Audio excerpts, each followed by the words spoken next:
There was a time when we knew nothing and we feared everything. A modern mind finds it impossible to imagine the world through the eyes of a prehistoric human. But there's no such thing as a modern mind. We are only modern inasmuch as we were born recently. When an anthropologist talks about the first modern humans, they mean those that appeared 100,000 to 200,000 years ago, ancient and prehistoric by any other definition. Those humans, the first, were identical to us. They were us. Your brain is the brain of a prehistoric human. You're the same animal with the same instincts. You just know more. Who didn't have a monster under their bed when they were a kid? Who hasn't had the hairs on their neck stand up because of a spooky shadow? Where does that spooky feeling come from? When my hairs stand on end and when a cat's hairs stand on end, are we both feeling the same thing? 100,000 years ago, without the benefit of a modern education, you and I would be scratching the dirt, very mindful of the hours of daylight left, because the night was even more dangerous, by far, than the day. That was when the beasts came, silent, like ghosts. You never knew they were there. Every now and then someone, usually a child, would sleep too far from the campfire and disappear, screaming into the long grass, their agony and despair fading into the night. Every now and then someone died from a fever, again, screaming. You think you wouldn't have been afraid. You think that they were the dumb humans and you are the new, improved version. Nope. Same model, same flaws. Fear isn't always a bad thing. Fear has probably saved your life several times already. An instinctive fear of the dark was probably essential to our ancestors' survival. When they were forced down from the safety of the trees in Africa, it happened too fast for them to adapt. Our tree-dwelling pre-Australopithecine ancestors were effectively dumped on the ground at a severe physical disadvantage. What animal can't outrun us? What use is a hand against a claw? Our ancestors were, in evolutionary terms, like fish out of water, with nothing but a larger than average brain, some social skills, and two heavily adapted forelegs.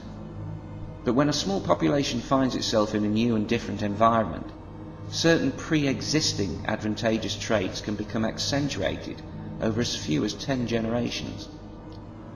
The Australopithecines had no time to evolve the speed, nocturnal vision or physical defences required to match the fully ground-adapted predators. What saved our genetic line was not just intelligence. Those early hominids weren't that smart, and intelligence won't stop you dropping your guard anyway. Our pre-human ancestors had the natural caution of all the other animals, but those animals were all so much faster. The feeble pre-humans had to be more cautious still, more cautious than all the other prey, especially at night.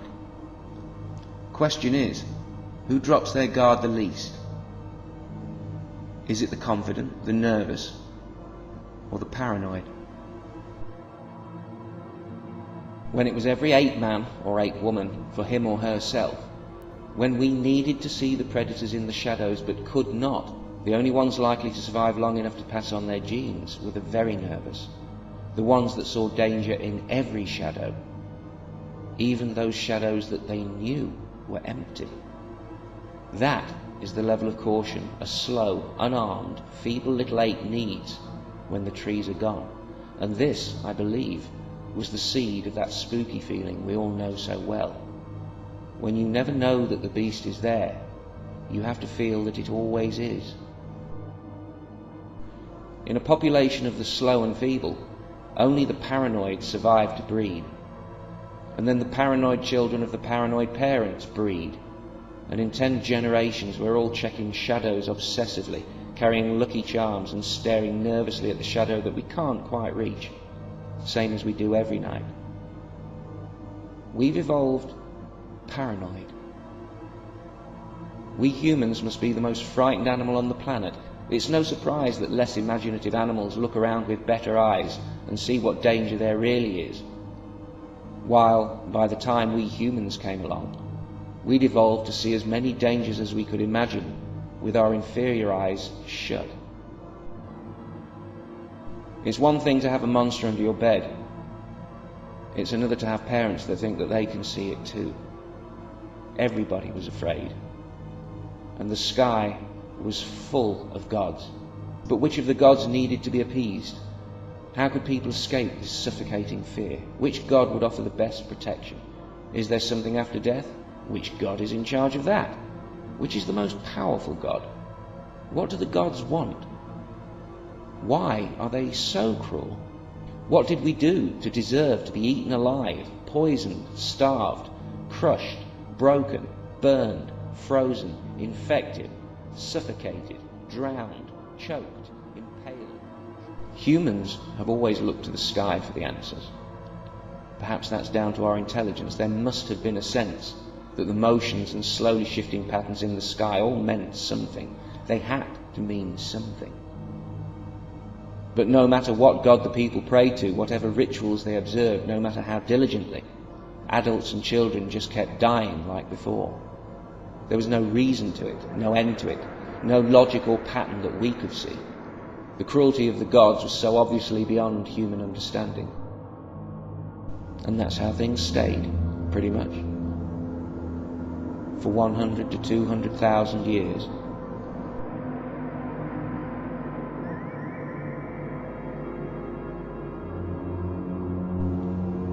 Then, a man who many would one day call the first philosopher, Thales, became the first person to ever successfully predict a solar eclipse.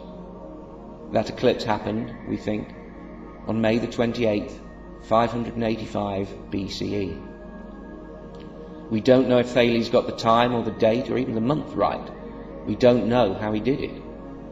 But there isn't much argument that he did do it. It was quite a moment that day when the sky turned black.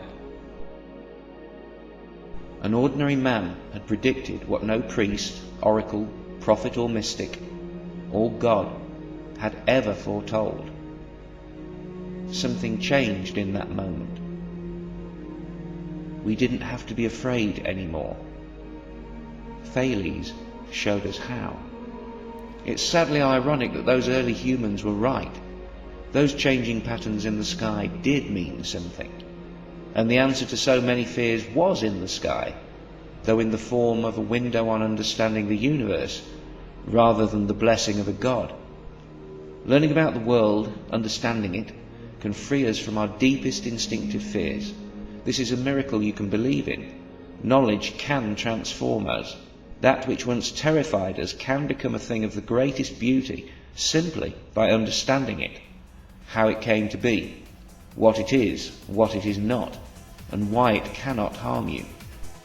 Thales may only have given us an approximate date for his eclipse, but 2,500 years later we've learned to predict them down to the second, and in the process we've learned about the galaxies and the quarks and everything in between. And on all scales, at all times and places, we see the same rules in operation, nothing more, nothing less. If we can reproduce the conditions, we can reproduce any phenomenon. And each time we learn something new, life becomes ever more naturally explicable without the need of a supernatural agent at any point.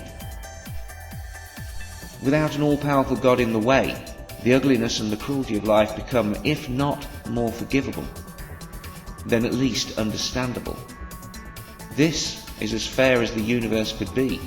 Tragedies are the infinitely regrettable but inevitable byproducts of life simply being possible in the first place. The causes of all tragedies are the causes of life itself. The gravity that kills is the same gravity that makes stars shine, planets form, and keeps all the other kids safely on the ground. The universe doesn't hate us, it doesn't toy with us or mock us, torture us or punish us. We are not born into any shame. To say we are is a crime against humanity.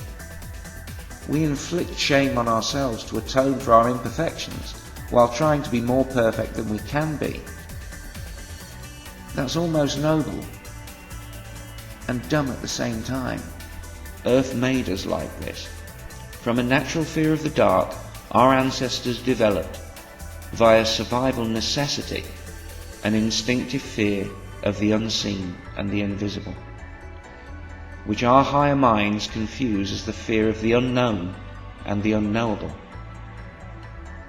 But it doesn't have to be like that.